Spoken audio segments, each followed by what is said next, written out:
Hi, my name is Chris Lester. I'm with Lester's Farm Market on Brookfield Road. I'm here today to talk a little bit about strawberries. First, we're going to talk about how to plant them. So you'll probably be getting bare root strawberries in the spring of the year. Thing about here in Newfoundland, our growing season is short, so you want to get them in as early as you can to give you a better chance for more runners, hence more daughter plants. The daughter plants are the plants that you get from the runners that shoot out from the mother plant. So it's important when you plant your strawberries to keep the roots as long as possible. You don't want to fold them over when you put them down. They'll surely die that way.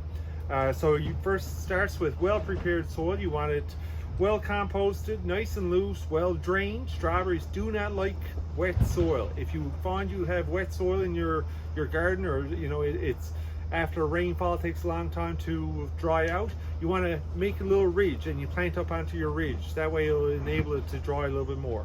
So you dig a nice deep hole and you put your plant down into it, and when you put it around, you want to make it nice and firm around there. And they like lots of water first starting out. They don't have the ability to take in much water because there's really not much in the way of new roots there. So you make sure they're getting at least an inch or so a week. You also, when you plant them, you want to bury them halfway up the crown. The crown is right here, so probably about a half inch or so above the top of the roots need to go into the ground. Now your first year for your June bearing strawberries, so that's your Kent, your Wendy, your Autumn Sunset, you're going to pick the blossoms off them, and what that does, it helps them to put out more runners. So you don't want your plant with its limited resources, because it's got limited roots, to put any energy into producing fruit. So what we're going to do, when the blossoms start coming out or flowers start coming out, you pinch it off. Don't pull it off and pull your plant up out of the ground. You pinch those blossoms off and you'll let the runners start to run out. Those runners, they will eventually have to be set.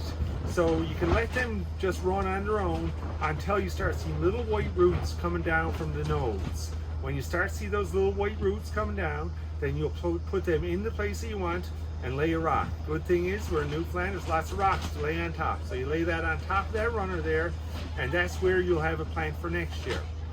Now there's another type of strawberry we grow, and that is the day neutral strawberries.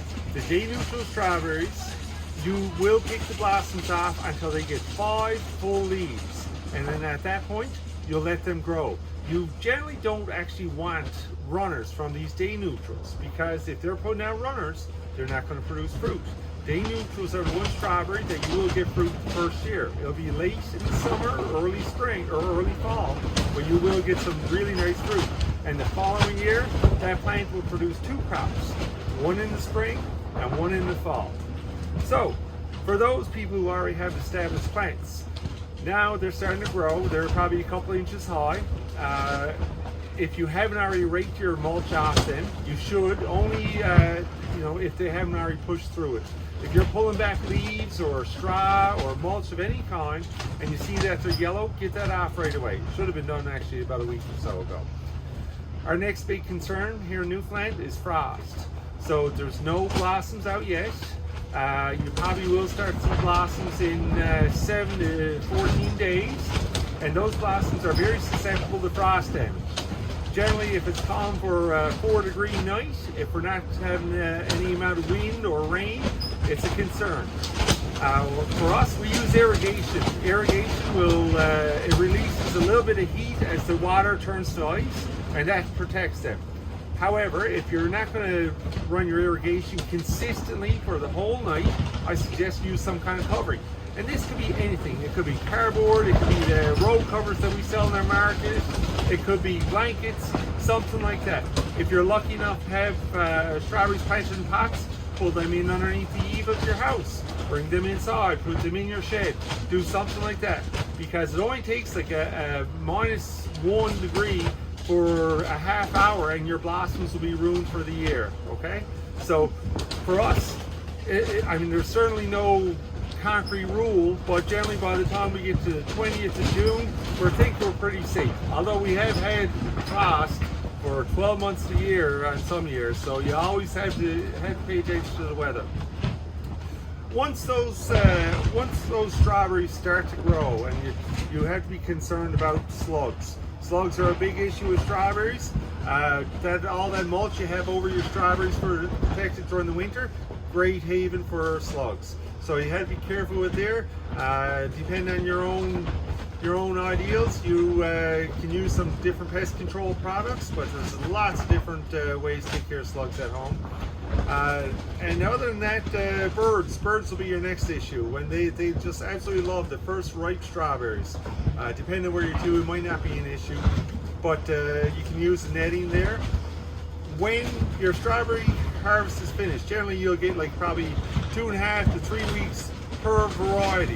What we do here on our farm, we plant multiple varieties so that we can spread our harvest out over many different weeks. Our June berries we typically get 5 to 6 weeks, and then our day neutrals come into effect, and we'll probably get 15 weeks in total. However, for those folks that do have the June berries and your season is done, it's time to renovate. Strawberries can actually get too thick. You should only have a plant probably one every 6 inches or so. So you do need to make sure they don't get too thick. You can mow them down. That helps prevent foliar diseases. And that's when you fertilize. You generally don't fertilize very much in the spring on an established planting. They'll store their food reserves in the previous fall and late summer. So if you give them too much nitrogen, they'll become too vegetative and not put enough into producing your berries.